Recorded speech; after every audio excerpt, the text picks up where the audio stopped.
Oh, we're live. We're live? I see live appearing in my screen. All right, good stuff. We're good to go. So I just want to welcome everybody viewing to our 16th, would you believe it's already 16th, Bahamas Free Thinkers Google Hangout. And today we're exploring the topic parenting beyond belief. And it is as intriguing and as dynamic as it sounds. And I have a really amazing panel assembled. Everybody is conceded to come on and to share.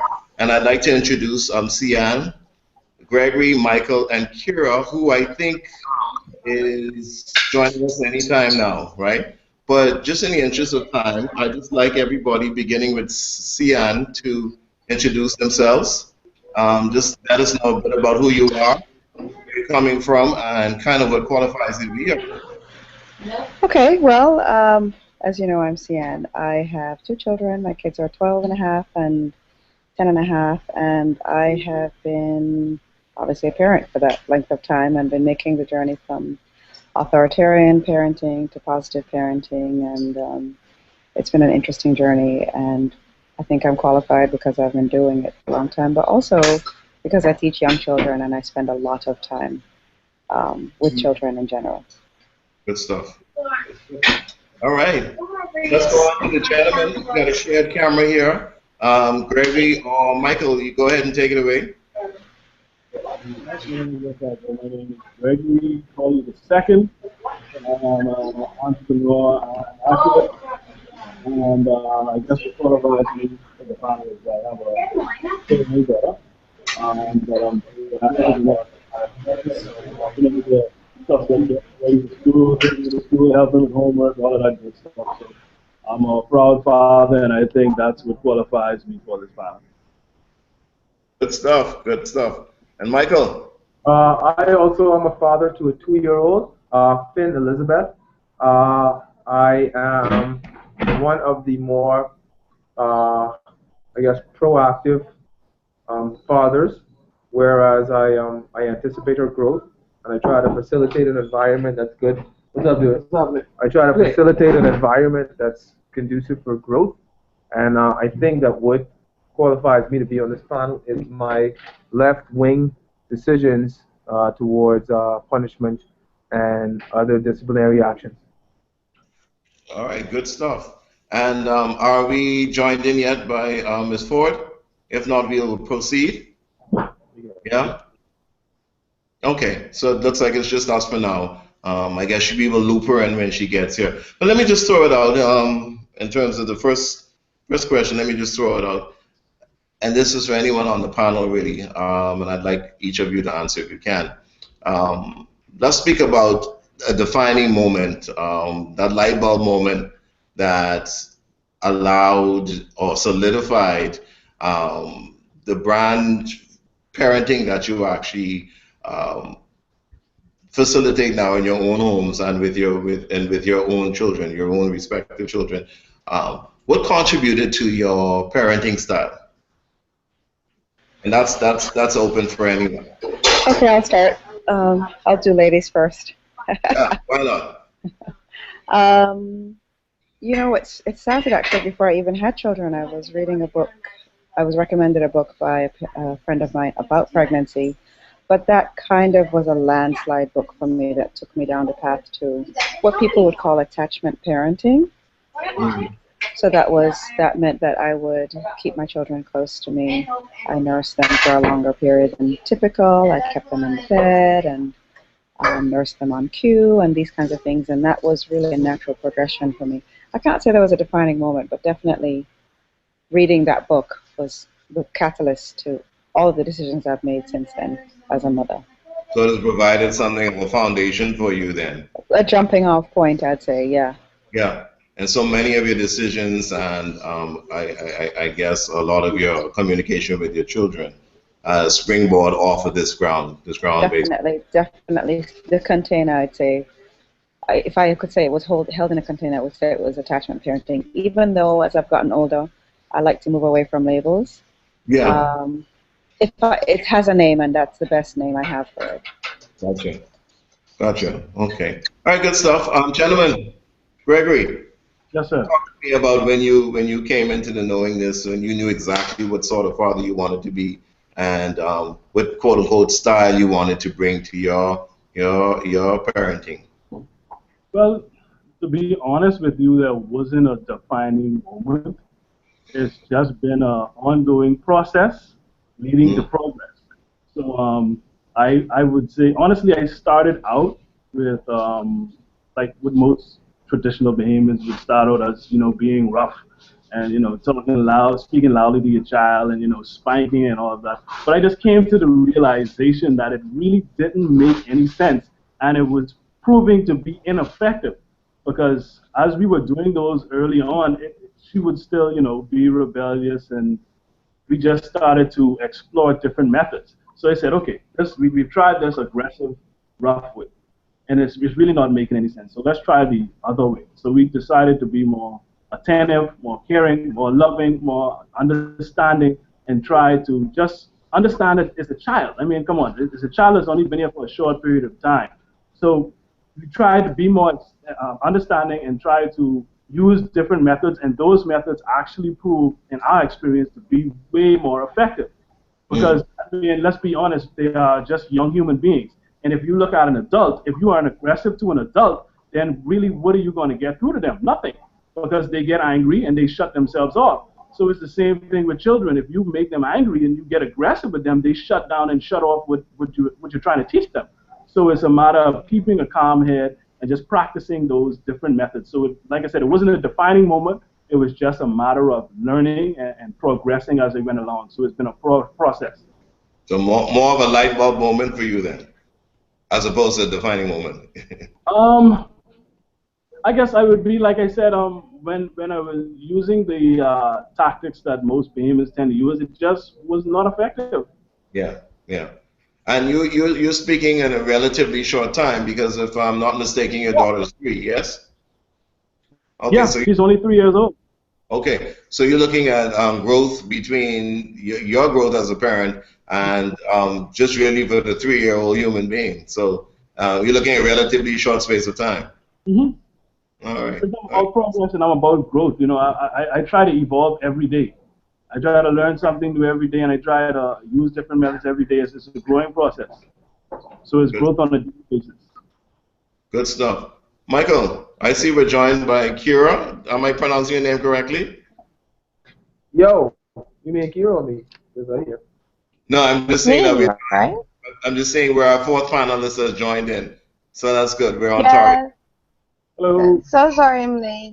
Hi, I'm Kira, mother Okay. of one. It still feels new to me.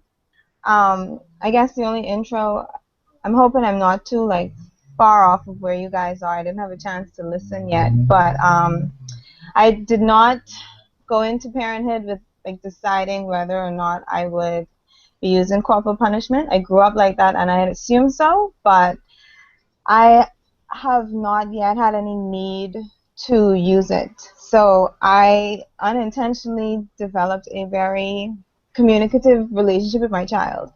So I've Mm. never had to be. So I'm not necessarily on the fence about corporal punishment. I definitely don't think that it's necessary.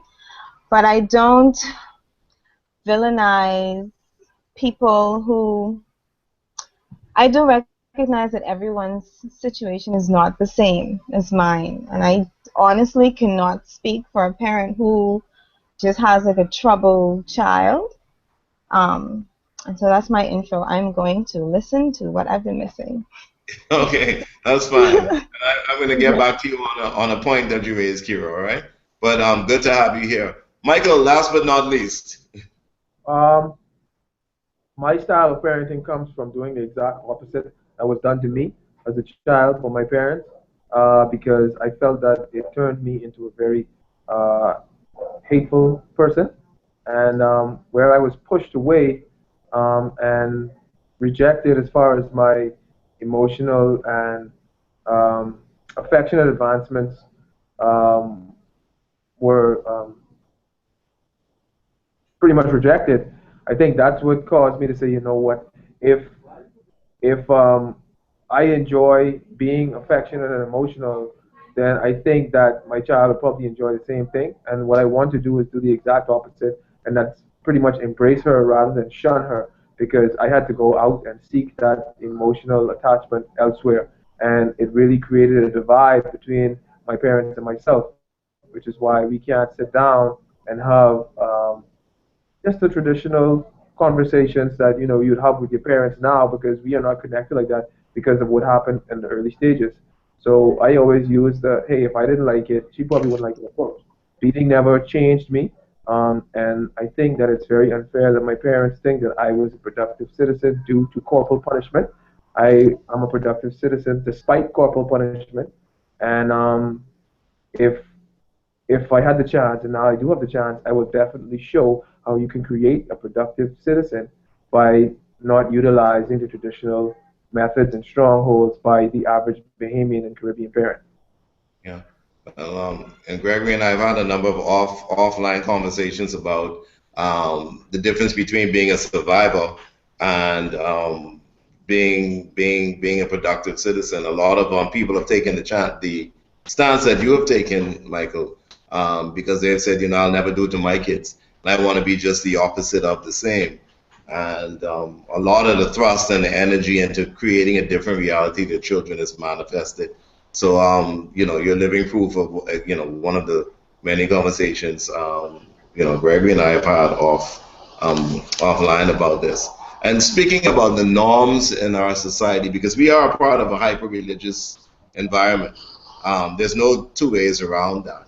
And what I want to throw out to the panel, beginning with the ladies, is how do you balance or differentiate between what is pounded into our mores and to even our folklore and our everyday communication?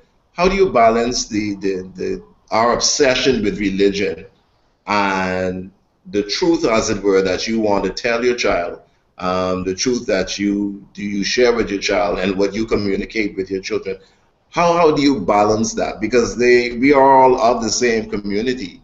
Um, but at the same time you want to bring about a different awareness in your children. So how's that balance struck with you all? And this is for the panel, of course. Well, for me, I am still trying to find a middle ground. I can say a specific situation. Like I don't run a particularly religious household. I don't tell my child stories about, God and heaven and hell and all of that. He is very inquisitive, but he has a very logical mind and trend of thought. So I am actually pretty privileged with that I don't necessarily have to deconstruct too much fantasy. Just really give some rationalization or like sense of reality to his imagination. Like he still has that. Stop it, I'm on here. 1 second. And so yes, where this comes into play with me is he goes to a very religious school. They have a strong academic curriculum, and I like some of the other things that they instill in their students, but I cannot run away that it is heavily influenced by religion. It's a Christian school, and I understood that going in. But when it comes to achieving balance, I think the best way for me to deal with that is to have continuous conversation. I have not perfected the right words to use or the right context because I don't feel as if he always has a grasp of what I'm saying. And I am challenged with the storytelling aspect of Christianity because they lay it out in this fantastic adventure of, it captivates children, and it's difficult for me to compete with that, So what I do generally is tell him that, because he does have to remember this stuff for exams, and, I tell him that it is a story, and if it's ever true, if you ever come across a bush that's not burning or an angel that comes out of the sky, then you go from there. But I said, but if they're not, there is never going to be a day that any of this is going to really, to me, challenge you in real or confront you in real life. Right. So the balance that I have there is that I do not necessarily instill a, what's the word? I don't still a dismissive, really, perspective to him as yet, but I do make the distinction that it's a story, and there are no other books that are going to tell this story. You know, it's something that you have to learn, and people do believe in it. Some people are different, but until you are able to experience whatever it is that they're talking about, like, there's no need for you to go with the flow. And I had one example that kind of, it challenged me a little bit, but like I said, the best part about it is it brings back conversation. Is that I tell the story to a couple people before. He heard the story about the rainbow and the flood, and my Bible knowledge sucks. I don't really remember like the characters and stuff, but the flood, and he was telling me that a rainbow comes in the sky because God paints it as a promise. And I'm like, as a story, fine, like in context, but I think in school that would have been a better opportunity to explain science and the wonders of the world. If we actually do understand, I didn't see any reason to take something as simple as a rainbow, you know what I mean, and not use it as an opportunity to educate. I think that's what my problem is, and the balance is lost. So I just try to hold on to it as best I can with conversation. It's not perfect. It's a work in progress. Okay. Yeah. Okay. All right. And again, it's about balance. I mean, because you know that the whole issue of the hyper religiosity isn't going anywhere, and the kids are going to hear it and they're going to come. And again, the conflict to you, and then the conflict is going to arise now when you share a different perspective, or you maybe try to rear them differently based on what it is, you know, your own thoughts and beliefs. And so I'll just go straight to the men. Either Michael or Gregory, and either of you could chime in first in terms of how do you find being able to balance that which is purported by society and that which you want to maintain in your own home by way of communication with your children? My answer is very simple. It's just a matter of being honest. No, it's a matter of being honest with me. I just tell her exactly how I feel and what I believe, because, like I said, it is a hyper-religious society. So that means most of the schools are, well, I wouldn't even say religious. It's a hyper-Christian society. So we Yeah. have most Christian schools, and they mainly teach the Christian doctrine and try to hammer it into your heads as a young child.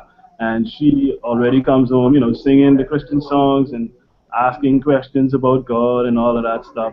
So to be honest, I won't even lie. I don't practice lying. So I tell my child the truth. I say when she asks questions about God and all that stuff, I don't believe it, but this is what some people believe. This is what they believe, and this is what they go with. And I tell her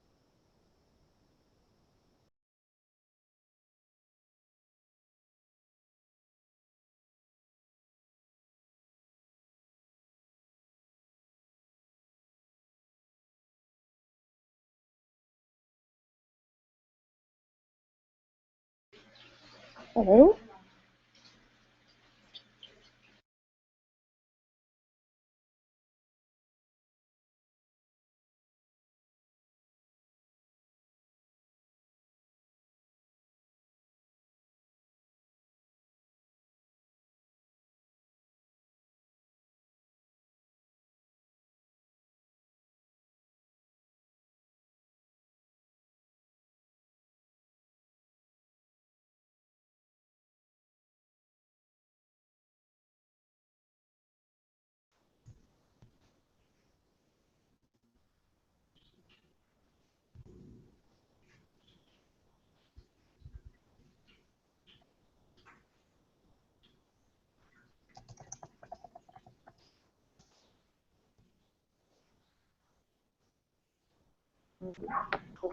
okay, I get the Okay, back now. is everyone back? Wow. Okay, what happened there? I don't know what happened. Okay, yeah, we had a transmission for it, but if everybody's back, that's good. Where did I see Kira. I don't know where it cut off. Okay. Where I got you last, Gregory, is you reiterated that you don't like to lie, and then you began to say when your daughter came home with questions about God, and that's where I lost you. And for Oh, okay. those viewing, there was a break in transmission. Okay, yeah. Well, what I was basically saying was that I try to help understand that we do live in a hyper-religious society, and this is just a belief that most people have. I don't share that belief, and but I try to get it to just respect people's belief. No one is right or wrong on the issue, and you don't want to discount someone's belief. However, it is a belief, and it's one that I don't share. So that's basically what I say with my child. I'm just pretty honest when it comes to religion and the society that we live in. All right, good stuff. Thank you for sharing with that as, us again. And I'm Michael, here. oh, you're back, Cian. You're good to go. Yes, I am. I don't know what happened. I'm sorry about that. Okay, we had a break in transmission. Who's putting the question, Michael? Okay. All right, good stuff. Can you hear me? Yes, we can. Okay, good. Okay, Michael. I don't subscribe to feeding my daughter the lies that society has perpetuated throughout the years, because what is going to happen is that she's going to base her morals on the fact that she should be a good person because she is constantly being watched. So I remove this element and I try to let her know that there is no man in the sky, that if ever there are any infractions or whatever have you, you answer to your mom and your dad and society and the laws that we place. I also tried to curb that because in the school system, it is forced upon her that the Bible be uh, viewed as the end all be all piece of literature that we must guide our lives by. It's a valiant effort is needed by both parents because we have to provide a platform for which she can understand literature as just literature. Um, and we try to make it as mythical and fancy as any other book, any other piece of literature, because at the end of the day, if she believes that Dr. Seuss is the Bible or the book for which she should base um, all of her decision making, then this is going to provide a crutch. And she's going to say that the only reason why she should be good is because this guy is watching or that guy is watching or not watching or whatever have you. So we try to let her know that at the end of the day, um, don't follow what these people say. You could get your verses and you could remember them and whatever have you, but just know that there's not a guy who thinks you're bad because you think this way or feel this way or are this way.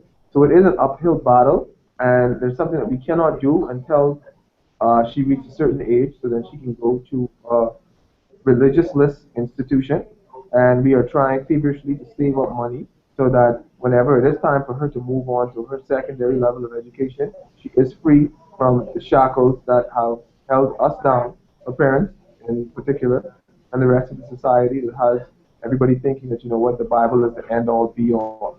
So we let her know that this is fiction, and be not confused that you have a lot of people who are guided and motivated to live their life by this piece of fictitious literature. So we do not hide anything from her. She knows the stance of both her parents, and she has the option to believe or not believe as we do. And if she does decide that she's going to follow this fictitious myth, then she has a platform so that she can be accepted as well. So there's never an opportunity where we try to force our belief onto her, but we always let her know that there is a platform that she doesn't have to go to church. She doesn't have to do these things. And whatever she decides to do on a Sunday is what she decides to do. If she wants to go to church, so be it.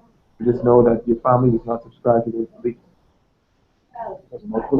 Sorry. So what I'm getting is she gets a choice in whichever church she wants to go to, or you just pretty much send her with your other family. Yes, the support is there, and whatever she decides to believe is something that we will support. But we always make it so that this is not the foundation for which her beliefs are based. That will be a subsidiary. She wants to go, say, you know what, I'm going to believe in this Bible because this is what my friends doing. A la my wife who says that, you know what, I want to go to church. She can do that. Fine. No worries. But just know that we ain't going to force you to go or not to go. And we're not going to judge you based on when you want to go or when you don't want to go. You understand what keep your name shit? Fine. Sorry, who's that? What's the last thing that I came across saying that was clear?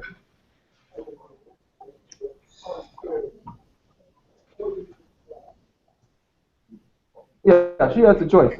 It's just coming across a bit staggered. So if there's anything you can do on your end, just double check it for us. In the meantime, I'm just gonna hop on over loop Cian, and Cian, did you get the full essence of the question? Yes, I believe you're asking how we balance our parenting with the cultural mores, which are bound to religious Yes.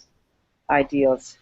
Yeah. Well, I think that one of the things that is different for us is that my children are older than all the other panelists. My kids are 12 and 10, so we're obviously at a different stage in our parenting journey.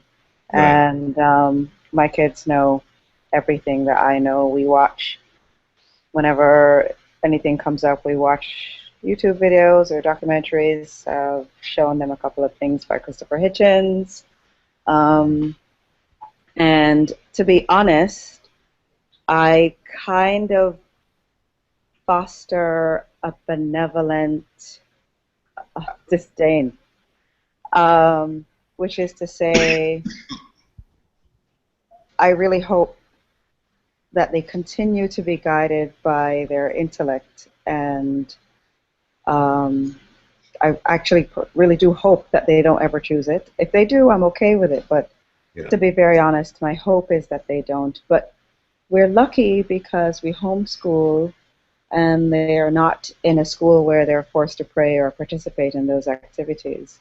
Right. They do have friends who are believers because the homeschool community is, like everybody else, pretty full of believers. So they're learning to be respectful and tolerant and accepting. But I foster the idea that it's just a story. There's no evidence and there's nothing to support it. Cian, I'm going to jog your memory a bit. And were you always of the same school of thought? Go back to when perhaps your youngest was at 3, 4, 5 years old, to bring you back into where the members of the panel are at. Were you of the same school of thought, perhaps maybe 10 years ago? No, and that's the thing. My children started out in church. I used to be the curriculum coordinator for the church I went to, and responsible for the children's ministry, and my kids were in Sunday school, and then as children do, they follow their parents. They don't really have a choice initially. So Right. as my own faith, as I released it, and they didn't really like going to church anyway, so they were happy when I said, we don't have to go to church anymore. They're like, woohoo, no more church. Wow. And over the years, just kind of slowly showed them and explained to them what happened, what my journey was, and why I am where I am. And I think they both identify as atheists at this point. Okay. All right. I'm going to bring up discipline in just a little bit, but I want to be devil's. And Quera, she spoke already to where her church, she was actually the first to go. And again, this is open for the panel. I'm going to be devil's advocate and approach one of you at the mall and say to you, I understand that you are an atheist, agnostic, free thinker. Skeptic, however you describe yourself or classify yourself. Your children are going to suffer at the hands of your cynicism, just because you don't have a basis for them. You don't have a moral framework for them because you don't believe in anything. And when you don't believe in anything, therein lies the opportunity for your child to be arbitrary.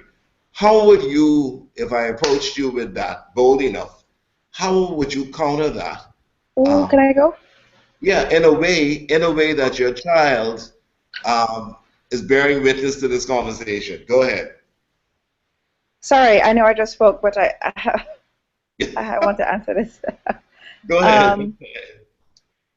I would say that actually I think that it would have harmed my children more to teach them that they have to be kind and good because someone is watching them.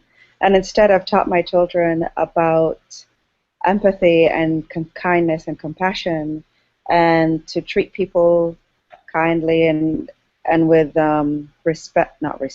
with politeness, because that is the way we treat people, not because we may go to heaven or hell as a result of our actions, but because we share the planet together and we're all part of a community, and that is how you treat people. Mm. Mm. I'd be proud to say that. Good stuff. Good stuff. And in front of your kids, you have no reservation. In front of all the children. Mm-hmm. Yeah, good stuff. Do we still have Gregory or Michael? Anyone want to cue in on that? Okay, I'm gonna just second Cian's notion. I mean, I'm gonna add to it by saying that I don't need a book to know that you should treat people with love, respect, and be just. I mean, just going through life, you know what the things that make you happy, the things that make you feel good, and you try to do those same things or treat people in the same way. So I don't need a book, especially a book that would stone people for adultery. Because let's not forget, there are a lot of ridiculously damaging things in that book as well. So if people are using that book, see what the danger that people do in this society is they just cherry pick sections out of the book to use. But then they say the entire book is their moral compass and their rule book for their life. However, they avoid all of the dangerous things that are in that book. So I would challenge them on the book that they use as their moral compass, and just simply state that my moral compass is just based off of love and justice. You know, I want to treat people just, fairly, with respect, and with love. That's what I base my moral compass on. All right, good stuff. Quera. I basically would piggyback on what he had just said, because I would respond to them and say that just because I don't believe in your version of God doesn't necessarily mean that I don't believe in anything. Right. I just don't believe in that. I do believe in justice and fairness. That is very important to me, and having a sense of respect for like humanity. And I don't necessarily want to have to teach my child to behave a certain way out of guilt or fear, but out of understanding and appreciation and love. You know what I mean? You know what I mean? So I wouldn't even have that conversation. I just because I don't believe in what you believe doesn't make me somebody that's baseless and moralless, and it's really just your ignorance to the situation, to anybody else's situation. Yeah. Michael, let's get your 5 cents on that. Once I realized that the only way to treat people is the way that I wanted to be treated, then I removed all aspects of this book. And when I told my dad, hey, guess what, about this path of not persecuting people and subjecting them to slavery and all of these forms of torture, he said, man, honestly and truly, I believe that we all can go to wherever we're supposed to go based on the things that we do. So he was raised Catholic, and I let him know. I said, well, Daddy, honestly and truly, I don't know what to believe, but I know that I don't want to be the servant of somebody that subjects people to punishment. Sorry, you can hear me now? Sorry. Subjects people to punishment for not believing in this total plan. And my whole thing is that what's the whole purpose of being here if you're going to provide us with free will, smite us when we decide to use the free will, and then tell us that, you know what, you are supposed to choose me because I am your absolute and one creator. So once I started to live my life on the fact that, you know what, I don't know if there's anything after this, but I can guarantee you that all of this negativity that's happening in our society is not something that I would support. And being hateful because of a belief or a lack of a belief is not something that I want to subscribe to. So I just say, man, forget it, man. That's what you want to be into. That's you. But I ain't subscribing to that way of life. So it's less of a fear-based culture and more just of, as Cian alluded to earlier, an intellectual culture. I think that's what I'm getting. Now, I know we try our hardest not to compare our children or even ourselves to other people, other folk, what they're doing, other households and whatnot. But I've got to ask this question because I'm sure, like all of us here, we all have a mix of friends, eh?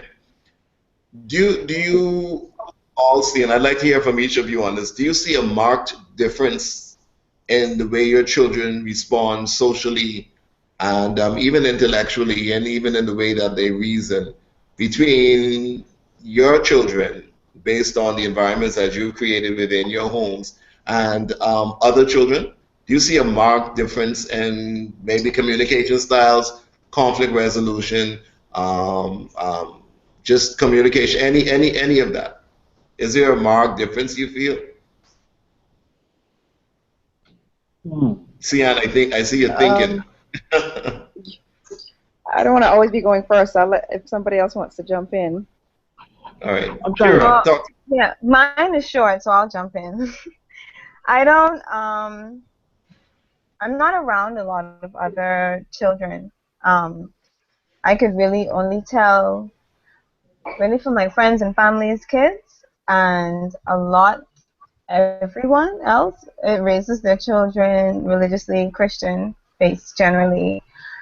And I find that the biggest difference, and I don't know how huge it is because my son is still very young, between my child and other people's children is that he's not intimidated of asking questions. Like children are naturally inquisitive and curious, but I think the older they get, the more they are conditioned and trained to not question certain things, especially when it comes to religion. And so because I guess he's not being indoctrinated that way, and because he does have exposure to two different environments with his Christian school versus being at home, we both encourage questions and conversation, and so, and we also encourage him to question authority.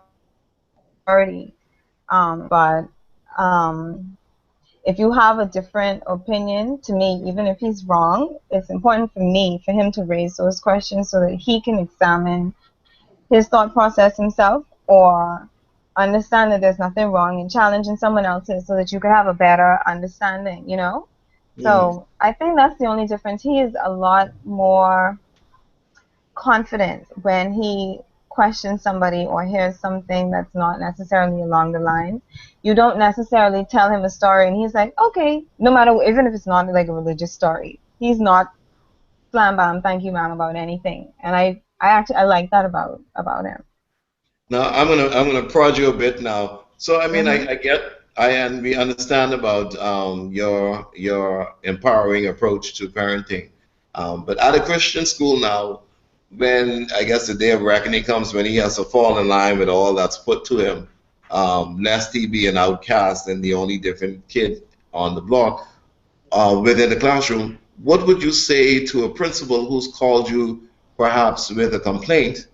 And probably this is close to home because I had a pretty similar situation in grade school where he actually questioned one of the principles that was put to him because he found something contradictory in the lesson. And I got in trouble for bringing it up, and this is at a very early age, preteens.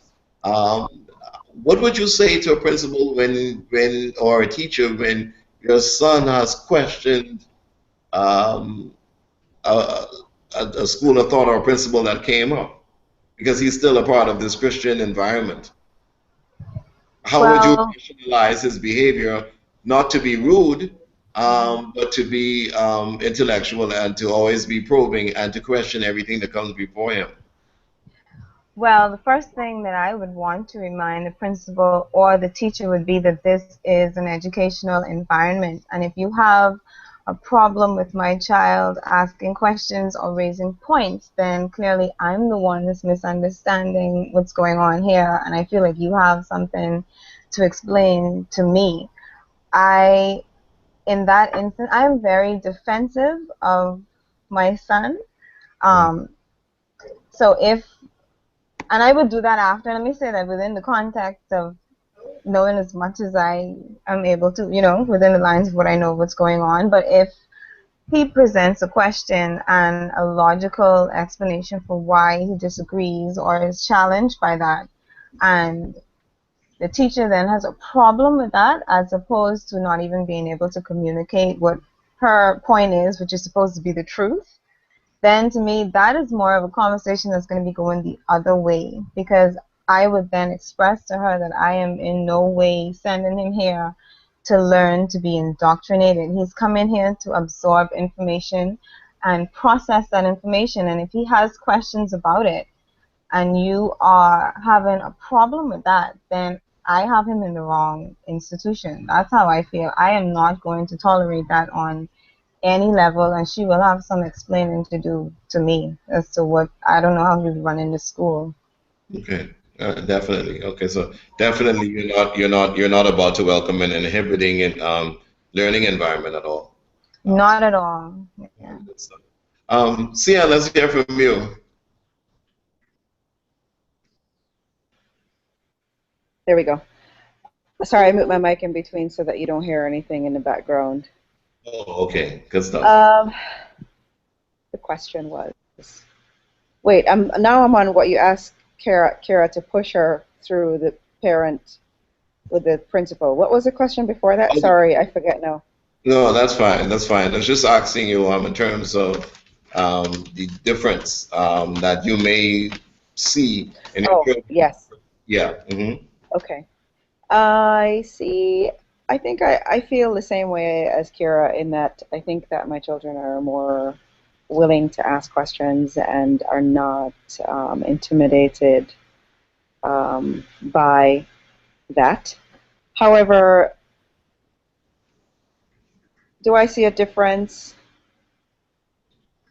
I can't say that I don't know, because I think, like Quera, I'm only around younger children. Yeah, most of my day as a teacher is spent in a room with kids who are younger, but when I'm around other children, they are also homeschooled, and they are also, I think, because I've curated the people that I am friends with and who my children are friends with. Yes. I put myself in a place where pretty much everybody's of like mind. Yeah. Even if they're religious, they still have the same sort of philosophy about raising your children in a way, in an open environment. Yeah. And so I don't know that I can say anything other than I think that certainly in our relationship, and I don't have a control because I don't have another relationship with my children, but I do think that there's an openness. To compare it to the relationship I had with my parents, for example, I will compare them to me as a child. Yeah. Far, far more confident, far, far more open, far, far more willing to press their points. One of the things I love about my son is that he will, if he feels that there's some injustice in the way that I am handling a situation, he doesn't hesitate to say, no, I don't think you're being fair because X, Y, and Z, and he'll raise his points. And I consider them, and sometimes modify and sometimes don't, but I really love that. I love that so much, and I think that that's different. So you encourage that, where again in our society that's really iron fisted. That's definitely premise for the belt. And to jump back to something that Michael said earlier in the conversation about, I so identified with what he said about wanting to parent different than the way that he was raised. Yeah. And one of the things that I came out of my childhood feeling was unheard. I didn't feel like my voice mattered. I didn't feel like anything I had to say was relevant to anything in the adults' lives. And I really, really, that still, I feel smart in some ways from that, And one of the things I set out to do as a parent was to ensure that I created an environment where, there was space for children to be seen and heard.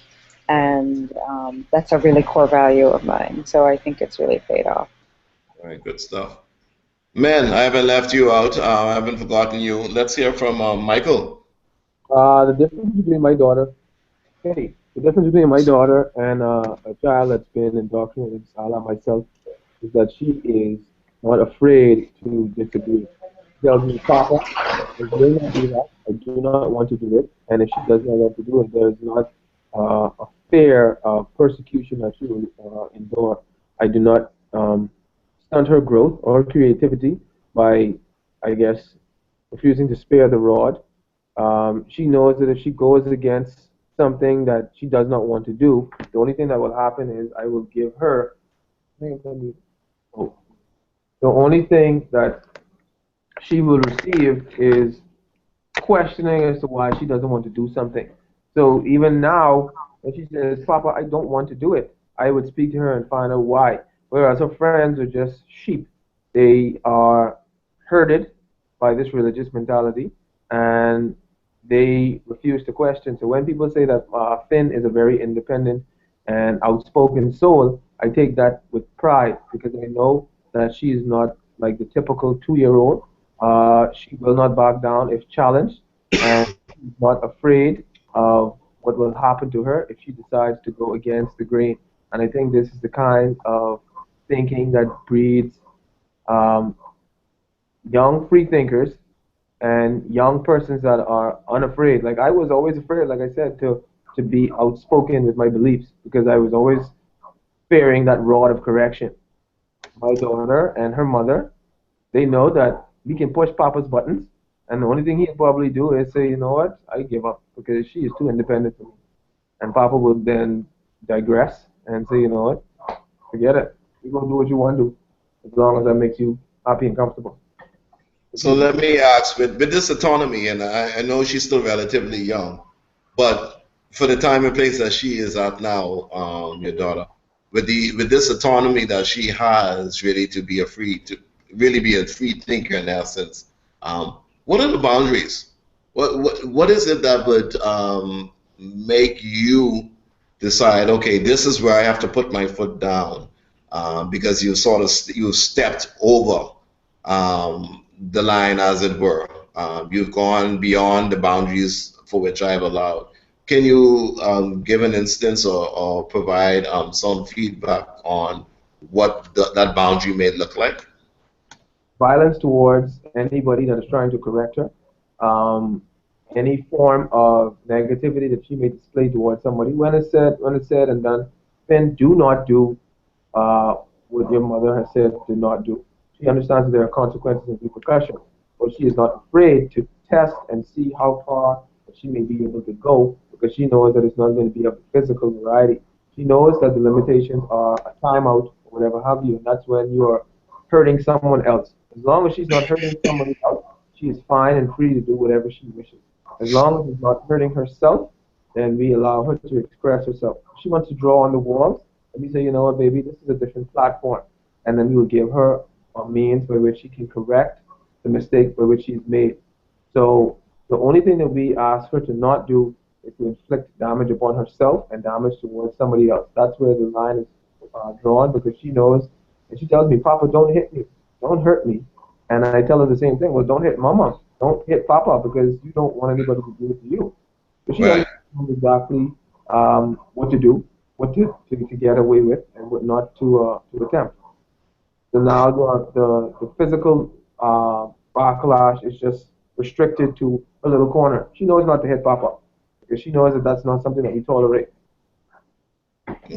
So in essence, and I certainly don't want to put words in your mouth, does it, and this is for the panel as well before we get to Gregory, does that then put a certain pressure on you then, or an increased level of consciousness to ensure that you model then the behavior that you would like to see her exhibit?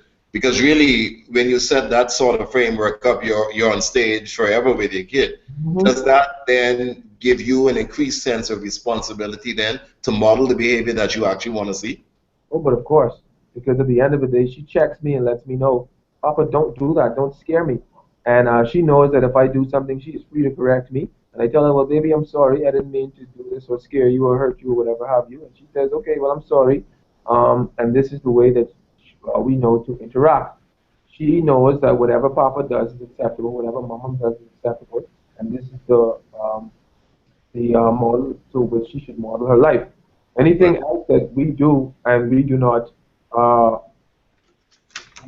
not correct ourselves for doing, then we know that she's going to do it. So it's not the whole do as I say instead of do as I do thing. It's whenever you hear this little girl using those F bombs or whatever, how do you know that it came from someplace? And more than likely, it's you and the platform for which you allowed her to grow. Good stuff. How does the rest of the panel feel about that? Are you pretty much in sync with Michael, or does anyone else have something else to add? I definitely feel like it's the onus is on us as parents to model the behaviors that we hope for and expect, because, I mean, it would be hypocritical any other way. Yeah, well, it's not always the norm, but you know that is a consideration, eh? Right. Yes, we know about that. Yeah. And Gregory, last but not least, on to you. Yes, well, like Kira said, to be honest, with the question that you posed initially, I'm honestly not around many children at all. So I really can't compare Right. myself to others, to be honest. But I would say that she is not afraid to express herself. And I mean, it's basically echoing what everyone has said prior to. She's not afraid to express herself. And she's not closed off, she's not reserved, and many people always comment on how she seems so mature beyond her years. And that's because we allow her the freedom, we allow her to be a child, we allow her to question, we allow her to challenge, and within reason. Because there is a boundary. You don't want to be disrespectful. Right. You don't want to just say any old thing to any old buddy. So whenever she gets out of line in that regard, then we always curve her right back. Listen, no, that's not the way you do it. You don't say it like that. And it's oftentimes now it's gotten to the point to where we don't even have to say it. She will say something, and then when we look at her a certain way, she will correct herself. She will pull herself back and say, sorry, and then she would say it a different way. So right. She expresses herself, I would say, in a mature fashion, just based on the comments I've heard from other adults. Mm.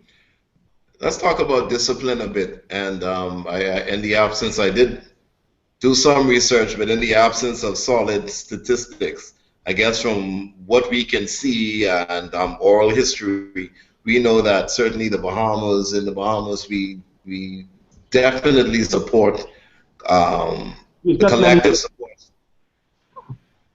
So I'm not hearing Gregory. You cut plenty hip, you could say it. Yeah, cut plenty ass, right?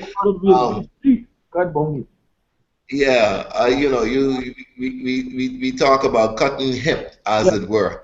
And I don't want to inflect much on my own observation, but one of the things that always fascinates me is the fervent support and almost game-like atmosphere that's created when the whole issue of beating and corporal punishment comes up. Mm-hmm. It's one of the things that I'm, of course, very passionate about, and I know other members of the panel are, right? But let me just begin. Let me just roll this discipline school of thought out by asking, why do you think there's such fervent support, more than anything else? Why such fervent support for pain as a reinforcer? Let me jump on this one first, because I just had this discussion with somebody earlier. We had an argument.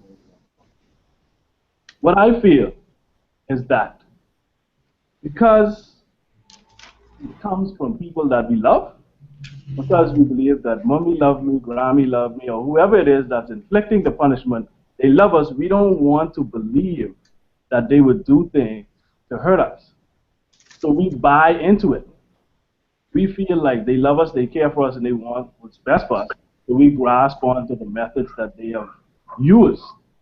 And I feel like that's why people are so emotionally attached to the support when it comes to corporal punishment, because they don't want to believe Grammy was abusing me or Grammy was doing this bad, because I love Grammy and Grammy loved me in a way she would do that. Right. So I think that's why people are attached emotionally and are so supportive of it. And it's also ignorance. It's the only thing that most people know. So they feel like it's the way to do it. They've not been exposed to any other methods. And they use that, and I hate when they use it, but they use that age-old, well, I get beaten and I turn out all right. And it's the stupidest argument that every time I hear someone say it, it just makes me upset, because you are justifying a bad act to say that this is the reason why, but they don't realize that you turned out, and what is the definition of okay? Yeah. You didn't go to jail? Well, who was to say that you wouldn't be further off if you didn't receive that abuse? Maybe you are not, maybe you are okay, but maybe you could have been thriving. And then I always put to them, okay, well, if you're going to use that And I like to give them the analogy all the time. But okay, Tyler Perry and Oprah Winfrey were molested as children. And look out, they turned out pretty okay, right? Yeah. So should we molest our children? Yeah. So Yeah. justifying beating a child because you turned out okay is just ridiculous to me. And like I said, I just think that people get too emotionally attached simply because the punishment comes from people that they love and they don't want to believe that these people would inflict harm on them intentionally. That's my opinion. People who, if I'm to piggyback off of what you're saying, people who are we are conditioned to believe our earthly gods. And certainly that's how we see, that's how we come into this world, to respect and honor. If nobody else, it must be to your parents. That support is it. Cian, I see you're agreeing with that. Would you like to add to that? I would. I think that I totally agree with what Gregory said. I think too that I believe that our species is evolving, and I think that we are still holding on to very rudimentary practices, which you named pain as a method of control. Yeah. And I think that as our collective consciousness and intellect grows, as our species evolves, I hope and believe that we're going to move away from that sort of primitive way of thinking. I think that there's a couple of things that are happening. One, that we're holding on to primitive ways of thinking, but also because of the nature of our religious beliefs, because of the nature of Christianity and even Judaism and Islam, in which God is angry and vengeful and punitive, then the people feel as though they have the right then to treat their children that way, because if the God that loves them would send them to hell and punish them, if perfect love would do that to them, then surely they can love their children and also punish them with pain, and it doesn't mean anything bad. In fact, probably it means something good because they are reflecting the philosophies and ideals of their deity. And again, to reiterate, I hope and believe that as we grow away from religiosity and primitive ways of thinking about child rearing, then we will get to a place where that is...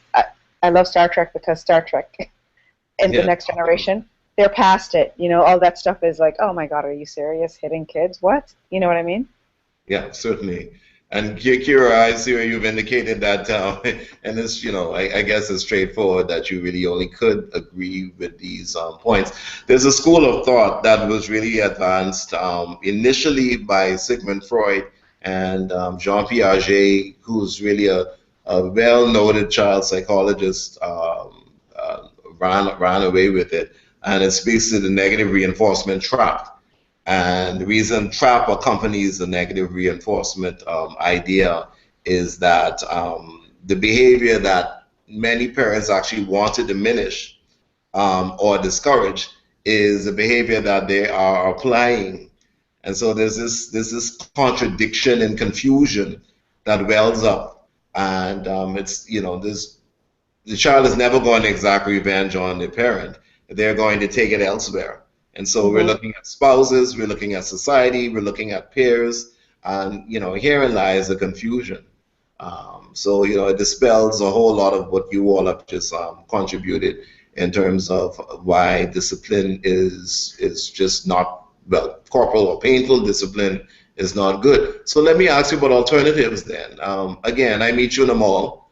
I say to you that you're raising your kids white, because you all choose to talk, quote unquote, white. You choose to talk instead of to be. I ain't got time for that, right? So I ain't got time for that. The bell talks to me. I ain't got all that time out business. That's for white people, right? Again, that's something I hear a lot. I'm sure you do. What are the alternatives? What if you're asked about, I want to go home after this conversation and maybe try something differently, because your child seems to be just fine. What alternatives are there then for discipline? And then let's go across the gamut, maybe from 3 going on up to pubescent. Let me jump in again on this one. Chrissy Love asked me that same question. She was like, well, what if my child does this, then what am I supposed to do? Well, what I told her was, I don't know your child. And if you have to ask me that question, then that means you don't know your child. Mm-hmm. So I cannot give you an answer based, okay, if my child does this, then what am I supposed to do? Because it's your duty to learn your children. You have to learn what makes them tick.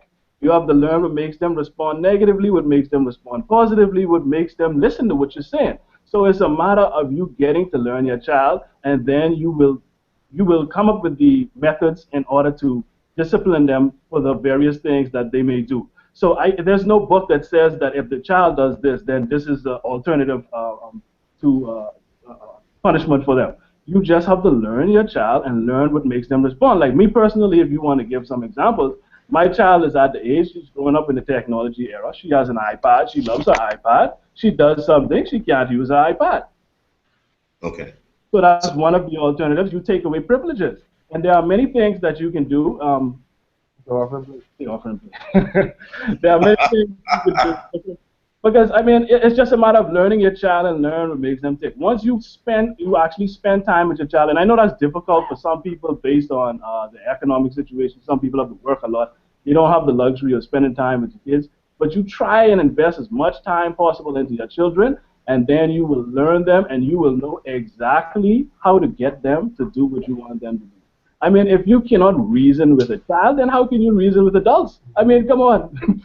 It's that simple, and this is why we see the breakdown in our society now where people cannot reason, people cannot even have conversations with each other, respect each other, because they can't even do it with children. So if you cannot do it to a child, how can you have sensible conversation and reason with adults? If you But have the violence. But that's we are setting the foundation for that dysfunction from the home.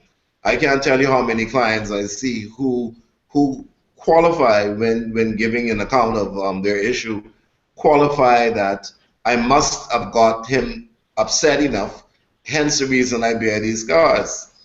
This is coming from a lot of women, and when I ask where is that coming from, they say, well, he hit me, so what am I doing that's wrong? Exactly, but that's the learned behavior that you get from your parents. And it's Right. like, I only can shake my head when I hear so many people, judgmental people, just bash women when they call us stupid for staying with this man. Like the common saying is, women say, "Oh well, he hit me because he loved me." Okay, well, what do parents tell their children? I am Exactly. doing this because I love you. Right? Exactly. So where do you think it comes from? You can't call the woman stupid. That's where they got it from. If your parents are going to hit you and say that they love you, where do you think it's been embedded in their brains as a child? And don't cry. You better don't cry. Yeah, and that's why people suppress their emotions because they don't allow. I allow my daughter to cry if something happens and she feels a way about something. Let her express herself. How can I? I want to express myself if I feel a way about something. If I'm sad, if I want to cry, if I want to do this, I want to express myself. So how can I restrict a child from doing that? Sure. It's ridiculous. You have anything else to add? Anything different to add? How are you feeling about alternative forms of discipline? Well, I guess I can agree with his position with each child being different and what they respond to. I can say for my son, we have a very, and now that I think about it, it reminds me a lot of my relationship with my father, who has never had to physically. Once he did. I think I was like 5 years old. It was an epic failure, and we just never did the spanking thing again because he felt too bad to really spank me, and then I cried out of guilt. It was awkward and unnecessary, and we just never did that again. I always grew up with this. I have a strong sense of admiration for my father. I am, even at this age, like the last daddy's girl, and it will hurt me more to disappoint him. And so he has never really had to discipline me. He has always made his expectations clear. He has always made and he's also always made it clear there's nothing that I could do to distance him from me. And so I've always just been very protective of that relationship, and the kind of chemistry that I have with my son is very similar. And it's not that I don't have to discipline him, but it doesn't take an entire production. If he does something that I don't like, I explain to him whether you hurt my feelings, whether that's something that I find inappropriate and why, or how he could be hurting other people. And because he doesn't want to be a bad person. And so I just allow him to be the innocent person that he is, but he just generally doesn't like to disappoint me. And if I am angry, he'll come to me and hug me and cry, and I'm so sorry, Mom, and you know what I mean? And so we talk a lot. Does he get me angry enough sometimes where I feel like I could lay him out? Yes. Yes, he's 5. This happens on a weekly basis. But even if I get that angry, I cannot see fear in my child's eyes when he's looking at me. That is completely disarming for me, and it's not. And it's a check for me, because me expressing or explaining anything to him is not to lash my anger out at him. That's not my role in his life, you know. And so I guess that is the point there where I would like step back. Taking things away from him doesn't really work. He's like MacGyver. He will play with lint on the floor and be happy. He's creative enough to do that. So, Yes, like Gregory said, you've got to know your children. yeah, that doesn't work. If I take away his iPad, he'll play with his toes or whatever and be perfectly fine. So, but when he doesn't want to sit down and talk about anything, he does not have the attention span to discuss anything that he's not talking about. Yeah. So if he has to sit down and talk to me for 6 minutes about why that was wrong, he just wants to get out of that conversation and never wants to have that conversation again. He wants to talk about cars. He wants to ask me for donuts. He does not want to sit down and explain why or listen to why he doesn't care. Yeah, I mean, he doesn't care, but he's 5 years old. Yeah, He doesn't want to, yeah. So his sense of resolve is pretty peaked then, hey? Yeah, he's a pleaser. He doesn't like to sit down and have long, drawn-out conversations. That's a great punishment because I'm a talker. Okay, so Yeah. again, it's about knowing it.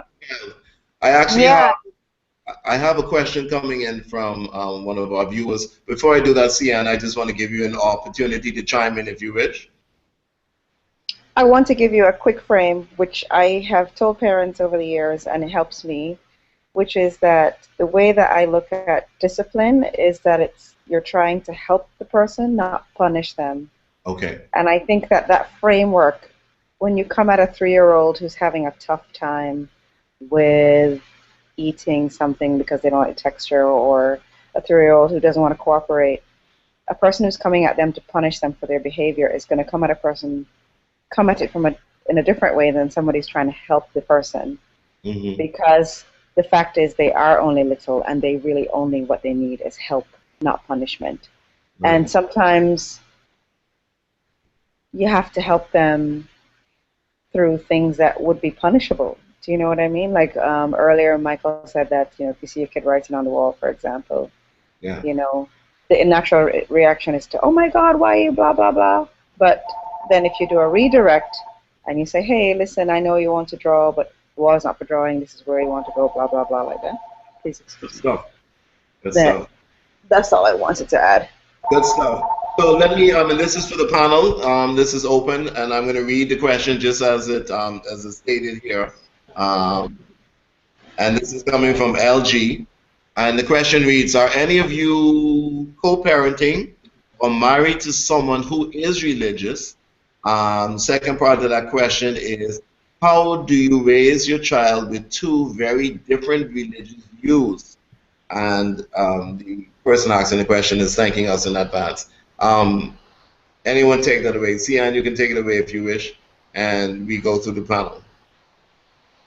I am not co-parenting with anybody who's religious, actually, so I don't know if I can speak to that. I do have sympathy for someone who is in that position, for both parties, because they have different expectations. I don't know if I can speak to that, though. Sorry. Okay. All right, no, that's fine. Michael, Gregory? No, sir. That would be a difficult situation right there. Co-parent Yeah. with somebody who's not a free thinker? Yes. No, Although man. doesn't share the same religious views as you do. No, but I have to bother my mommy. Like, we have to pretty much compromise when it comes down to how she spent her Sundays because she went in church and she won't plead the blood of Jesus over. I've never seen the blood of Jesus stop nothing from happening to any children. But she's saying that it's essential that on Easter and all these other days, my daughter be in church because she needs the word. Now, co raising somebody in that kind of environment is hard because it makes you feel guilty for not participating in their religious stuff. As I said, my daughter could do as she pleases, but I'm not going to be the one that says, okay, well, you have to go because Grammy thinks that you have to do this or whatever have you. But I try to keep her away from that as much as possible. Um, but it is crazy. And then to answer the question before about alternative methods, Yeah. I personally believe that um, corporal punishment was something that was used to correct and keep slaves in line. And I think that that is the reason with our kids. We teach them not to ask and not to question. So we use that corporal punishment as a way to say, hey, guess what? This is what you will do. You will remain intact and in tow. And until I say something different, you will do as I say. And then you see these kids say the same behavior with other children, and you try to figure out why this violence is so perpetuated.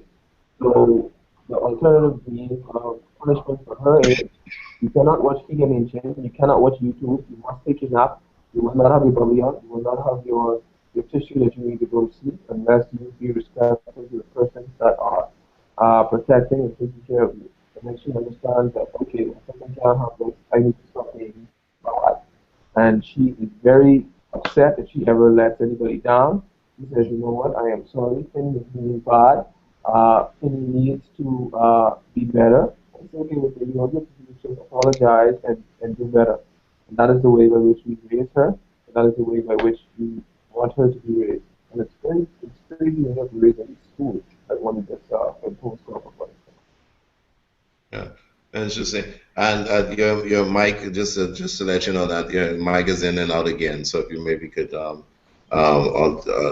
that in some. But is there any at all then, panel? And again, being devil's advocate, is there any advantage that you see, if only one, to then corporal punishment or use of pain? That's an easy one. No. Yeah, because a lot of parents who are at wits end say nothing else has worked, but this works for me. But you have to ask them, what have they tried? When they say nothing else is what, have you even tried any alternatives?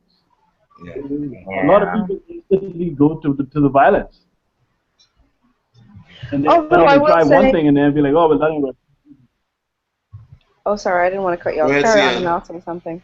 I wanted to No, no, say, no, go ahead, man. Go ahead. it made me think about a parent I'm dealing with. Again, just reminding everybody I teach. And I have a 5-year-old in my class whose parents have been gentle parent or positive parents, not hitting. The mom is definitely like a firm advocate of a non-spanking environment. However, she confessed to me that her child is running the house. They have tried everything. They've tried timeouts. They tried taking privileges. And she said when she told him she was going to take his iPad, he was like, okay. You know, like he didn't care, and they have no leverage. They don't have any currency to work with him. And her husband has reached a point where he says, okay, well, if we get to 6 and this problem is not rectified, we're going to start spanking. And the mom is totally in pieces about this whole idea, but she doesn't know what else to do. And I actually don't know, you know, again, because it's not my son, but she's looking for some advice from me, and I don't know what I would say to her in that situation if she truly has reached her wit's end.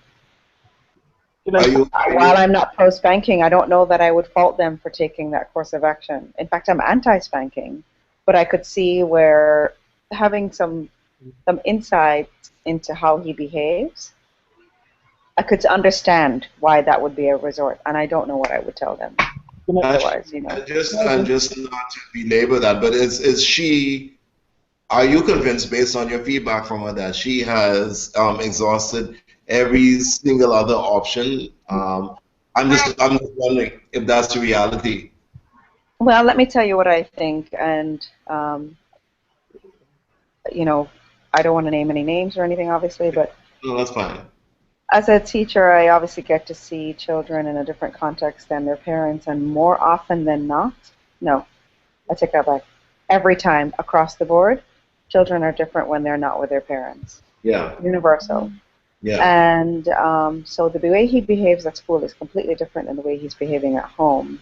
But I have witnessed interactions between them in which it felt like she was not using a firm enough approach. Now, I don't know if because she's at school, she feels observed, she wants to be a gentle, positive parent, so she's being extra soft, Hmm. in the face of being observed. I don't know, but in our conversation, I demonstrated to her, like I looked into her in the eyes and I demonstrated the tone of voice that Mhm. I think would work. Mhm. I looked into her eyes and I said, you can say things like, your behavior was unacceptable and I am not going to tolerate it, and this is the result of your behavior. But I don't know that she can do that because she's so soft. And she tells me that I'm being softer than her, but I don't know. She says she yells. She says she's done all the things. It's hard. It's hard because parenting is so subjective and I'm not at home with her. If I were invisible, I could tell you. You know what I mean? Yeah. And it sounds as if certainly clearly this kid has a leg up on his parents. Gregory, I see you shaking your head in And agreement. he's sharp as a tack, that kid is. What are you That's the thinking, last Gregory? thing. Well, I think Kira wants to chime in first. I would just want to allow the opportunity to chime in on that first. Okay, go ahead, Kira. Yeah, it's just really quick when you said the story, and it reminded me of some friends of mine. And I don't think that their child was necessarily any more, what's the word? Like poorly mannered than anyone else's. He was two. We all know Right. how 2-year-olds are, right? Unreasonable. So when you just made the point that kids are different with their parents than they would be with other people. I'm not a teacher. I was just a friend of the family in town, and I stayed with them during the holidays. And he was going through a period of pushing boundaries and challenging his parents. And his parents do not believe in corporal punishment. They talk to him and bargain with him a lot, and at this stage it wasn't working out pretty because they throw tantrums. They don't want to talk about anything. They just Uh-huh. want to do what they want to do. And we had one incident where I had fixed dinner and he had raised like a little bit of a tantrum because he wanted something else or something he thought was unfair or something. He was carrying on about it. And so usually his dad was like coming to his wits end because all of the things that they were doing previously that was working was just he's not responding to. And I think that he was outgrowing that gentle touch when it comes to discipline from his parents of saying, oh, don't do that, sweetie, or you know what I mean? So it was hard for his mother while she doesn't want anybody to spank. It was harder for her to like speak firmly to him. She didn't feel comfortable with that harshness. And so, anyway, this specific incident that night, he was throwing a tantrum about dinner, and I know that it was just for attention. And so he was going on and carrying on, and usually he gets a response where everybody comes and they want to see what's going on and like, please calm down and trying to reason with him. And the only thing I did while he was kicking and screaming on the couch, and technically I'm a lot firmer. I am pretty firm with my son. I don't hit, but I only have to look at him when he's really pushing me. And I went over and like, I think the dad was anticipating like, please spank him because I'm not gonna do it. But I just went over and I just really just said, okay, well, whenever you finish doing whatever you're doing, your food is on the table and you're free to come and join us. And he was like, and that's it. And like dinner went on. And I think that his dad was like very happy to witness that because he didn't know what the next step was. Their child responds to attention, and Mm-hmm. that's all it is. They still don't need the spank. Like she was very happy that she didn't have to yell at him, or she could still talk to him about it. But when he's being completely ridiculous and unreasonable, she just ends the conversation. And he throws his tantrum. He comes back and says, "I'm sorry, Mom. I'm ready to talk now." I thought that was awesome, so I just wanted to share that story. No, Well done, you. Yeah, there are some things that you just shouldn't engage in. yeah, yeah, definitely, and of course, again, as has been brought up by several of you, you know, you've got to know your kids. Um, Hmm. you got to know your kids. I want to ask, and again, this is for any of you on the panel, the disengaged parent, and this is the parent who isn't particularly concerned with any sort of demands and or response. The child pretty much rears themselves, and for the most part, when this child becomes, I guess, to the age of consciousness, and you're looking at or entering teenage years, and begins to exhibit abusive tendencies. Um, let's just say you, generic, you have grown as a parent and now wants to turn it on by way of parenting. How would you advise the parent to reclaim their children when, for the first 12, 10, 12 years of their life, they were a disengaged parent, not necessarily permissive, but disengaged parent, and now wants to take the reins of their child's life in hand. They come around when the child is formulating character and personality. Well, the child is formulating character and personality from way before that age. So Hmm. again, it's going to go back to if they want to re-engage, they have to learn their child. I mean, if you've been disengaged for that amount of time, then maybe the child is also holding on to some feelings from that experience because they wanted you to become involved. So there may be some ill feelings there involved, and they may feel like you may have to prove yourself to a certain degree. So you just have to take the time and make that investment to really get to know your child. I mean, it's like a relationship. You have to get to know somebody if you want to have a great relationship with them. You have to know who they are, what makes them tick. So it goes back to getting to know them again if they want to get re-engaged after being, you know, missing for so long.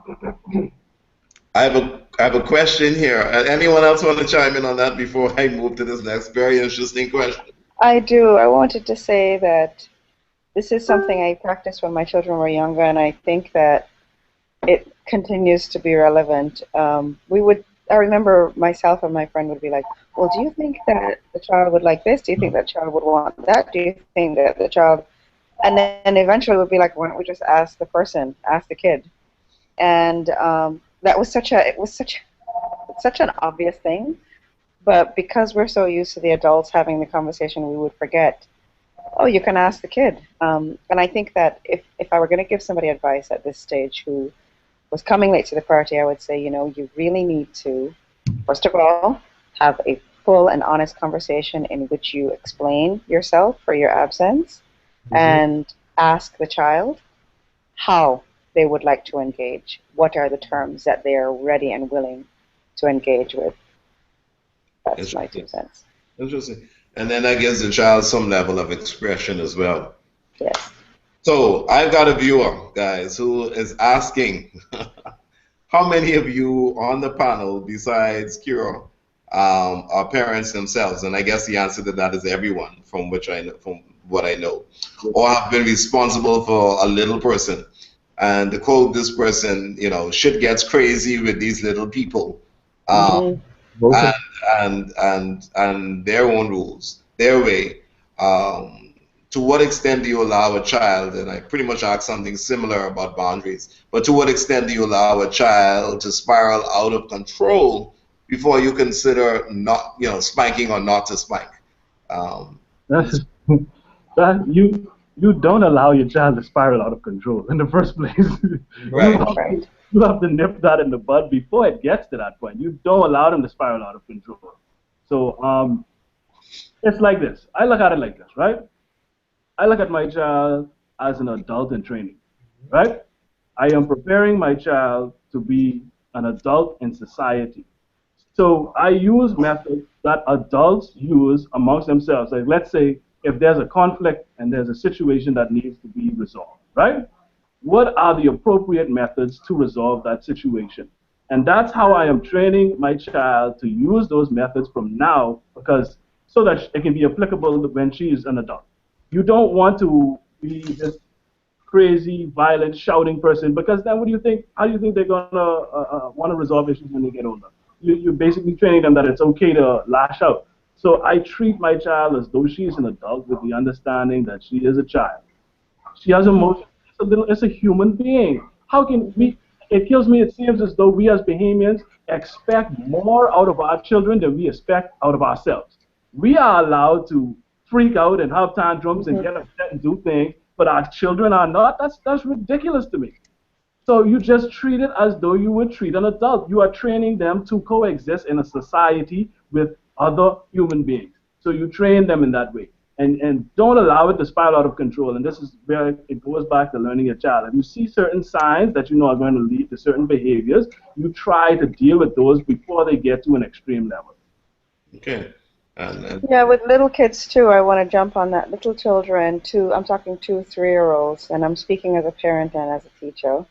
Sorry, I don't mean to keep bringing it up, but because I have so much experience with those kids, it's important to remember that they have all of the same emotions, as Gregory was saying. They have a lot of the same emotions as us.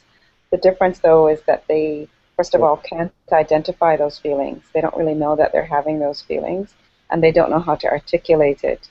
Therefore, we have the behaviors like tantrums and freaking out and that kind of thing, which, as Gregory said, adults do, and we have the language. So how much more so for this little person who has these big emotions and very little words to express it? So I think I'm looking at the question again, and I think I hear what I'm hearing from the asker is, you know, dealing with a little person is taxing, and really, how much can you deal with? At what point are you allowing them to be out of control?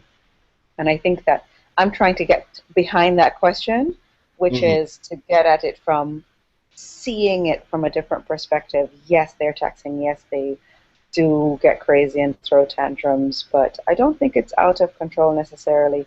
If you allow your child, as Quera is saying, you see the child throwing a tantrum, sometimes you walk away, you say, look, I see that you're upset about this. I can't do anything else to help you right now, but when you're ready, I'm over here. And you walk away. And it's not necessarily out of control. At the same time, if you know your child, you know where the boundaries are, and you know when they're being ridiculous, and extra dramatic, and you can say, look, all right, that's enough.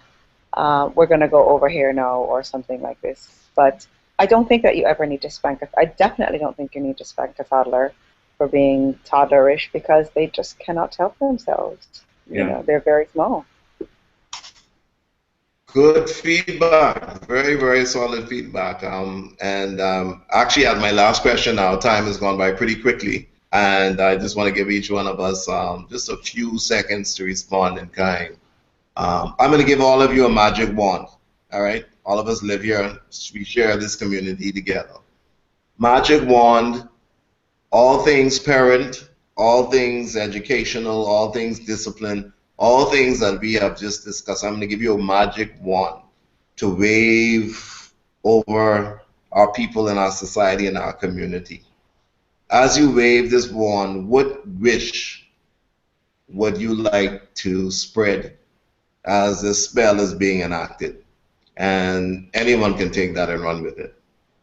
I would wish that we would stop being so hell-bent on the corporal punishment. I would wish that we would help to produce strong members and contributors of society instead of weak people that are used to fear-mongering to instill some form of correction. I wish that we would, and I would remove all of the premises that when you refuse to beat your child, you refuse to love them. I would also remove the kids that have been beaten and have not had the rod spared on them from jails and from the correctional system, because I believe that 99.9% of them are persons who receive corporal punishment as a form of correction. And I would remove the fact that this is something that's implemented in our school system today. I would educate these young minds and nurture them and help them to understand that they are independent individuals. And I feel that this would produce a more favorable response when it comes down to negotiation, conflict resolution, and a lot of the social ills that plague our countries today. We see more and more that these kids are using violence to solve their problems, and a lot of little lives are being taken away with violence and with the correctional system.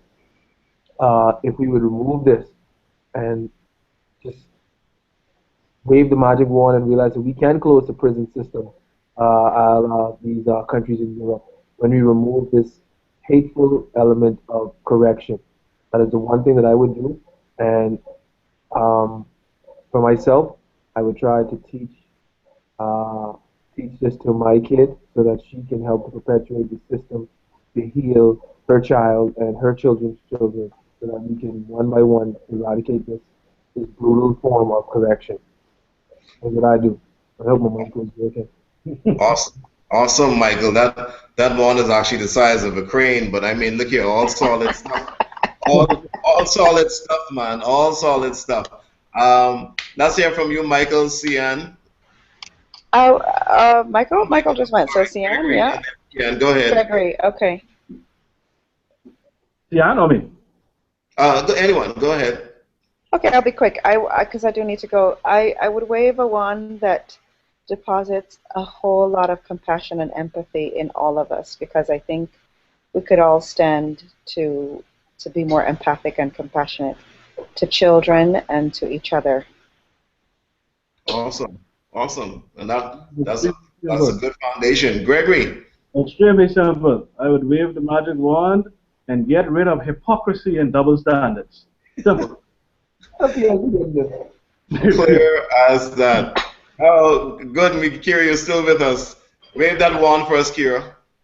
Well, yeah, we have a lot of great stuff. So since everybody's wands are covered, I would just wave mine to open people's minds to see children as actual human beings and not just extensions of themselves that they have created and have responsibility for and mold and monitor.